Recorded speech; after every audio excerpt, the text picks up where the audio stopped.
രാജ്യവിരുദ്ധ ഭീകരവാദ കൊലപാതക കേസുകളിൽ പിടിയിലായ PFI ഭീകരൻ അയൂബ് ടിയെ അബ്ദുൾ റഷീദിനെയും NIA വീണ്ടും ചോദ്യം ചെയ്യുന്നു. പാലക്കാട് ശ്രീനിവാസൻ വധക്കേസിൽ അയൂബിനെ പാലക്കാട് എത്തിച്ചും തെളിവെടുപ്പ് നടത്തിയിരുന്നു.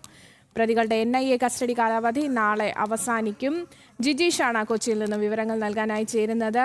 ജിജീഷ്, എന്തായാലും ഈ കസ്റ്റഡി കാലാവധി കഴിയാനിരിക്കെ വീണ്ടും ചോദ്യം ചെയ്യലിലേക്ക് കടന്നിരിക്കുകയാണ്. വിവരങ്ങൾ എന്താണ്?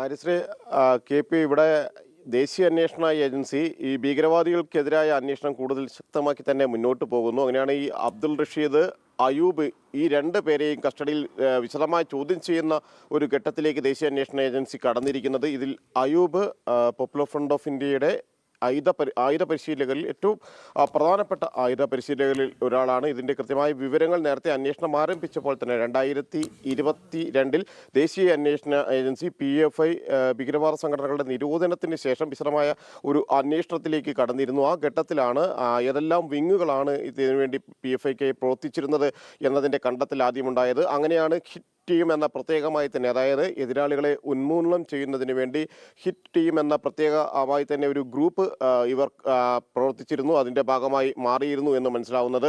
അങ്ങനെ അയൂബിലേക്ക് അന്വേഷണം എത്തിയതോടുകൂടി ഇയാൾ ഒളിവിൽ പോവുകയായിരുന്നു. പിന്നീട് കഴിഞ്ഞ ആഴ്ചയാണ് കോടതിയിൽ നേരിട്ട് കീഴടങ്ങിയത്. ഒപ്പം തന്നെയാണ് അബ്ദുൾ റഷീദ് അതിന് ഒരു 2 മാസം മുമ്പാണ് അബ്ദുൾ റഷീദും കീഴടങ്ങിയത്. എന്നാൽ ഈ രണ്ട് ആളുകളും തമ്മിൽ പരസ്പര ബന്ധമുണ്ട്, ഒരുമിച്ച് രാജ്യവിരുദ്ധ പ്രവർത്തനങ്ങളുടെ ഭാഗമായി മാറിയിട്ടുണ്ട്, ഒരുമിച്ചുള്ള ആസൂത്രണങ്ങളിൽ പങ്കാളികളായിട്ടുണ്ട് എന്ന് വ്യക്തമായതോടുകൂടിയാണ് രണ്ടുപേരെയും ഒരുമിച്ച് ചോദ്യം ചെയ്യുക എന്നൊരു ഘട്ടത്തിലേക്ക് ദേശീയ അന്വേഷണ ഏജൻസി കടക്കുന്നതും. അതിൻ്റെ ഭാഗമായി ഈ രണ്ടുപേരും ഇപ്പോൾ അന്വേഷണ സംഘത്തിൻ്റെ കസ്റ്റഡിയിലാണ് ഉള്ളത്. മാത്രമല്ല അയൂബിനെ പാലക്കാട് ശ്രീനിവാസൻ വധക്കേസുമായി ബന്ധപ്പെട്ട് പാലക്കാട് എത്തിച്ച് വിശദമായി തന്നെ ഉള്ള തെളിവെടുപ്പ് നടപടികളെല്ലാം തന്നെ പൂർത്തിയാക്കിയിട്ടുണ്ട്. കാരണം ഈ അയൂബിൻ്റെ അടക്കമുള്ള തെളിവെടുപ്പ് നടപടികളായിരുന്നു ഇനി പ്രധാനമായും പൂർത്തിയാക്കാനുള്ളത്. കാരണം ആസൂത്രിതമായ ഒരു കൊലപാതകമായിരുന്നു ശ്രീനിവാസൻ്റേതെന്ന് നേരത്തെ തന്നെ അന്വേഷണത്തിൽ വ്യക്തമായതാണ്.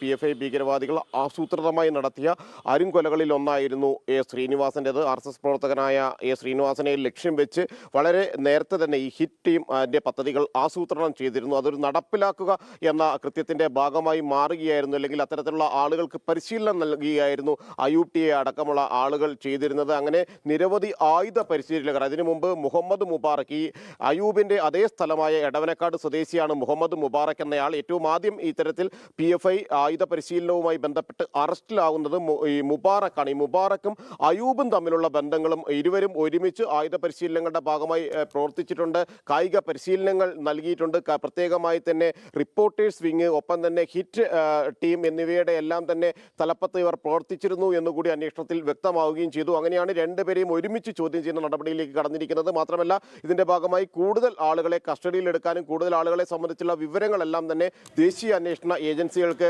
ലഭിക്കുകയും ചെയ്തിട്ടുണ്ട്. അങ്ങനെ PFI ഭീകരവാദ കേസുകളിലും അതോടനുബന്ധിച്ച് നടന്ന നിഷ്ഠൂരമായ കൊലപാതക കേസുകളിലും കൃത്യമായ തെളിവുകൾ ശേഖരിച്ച് തന്നെ അന്വേഷണ സംഘം മുന്നോട്ട് പോകുന്നു. കൂടുതൽ അറസ്റ്റുകൾക്കും ഉള്ള സാധ്യതകൾ തന്നെയാണ് ഇനിയുള്ള ദിവസങ്ങളിൽ ഉണ്ടാവുകയും ചെയ്യുക.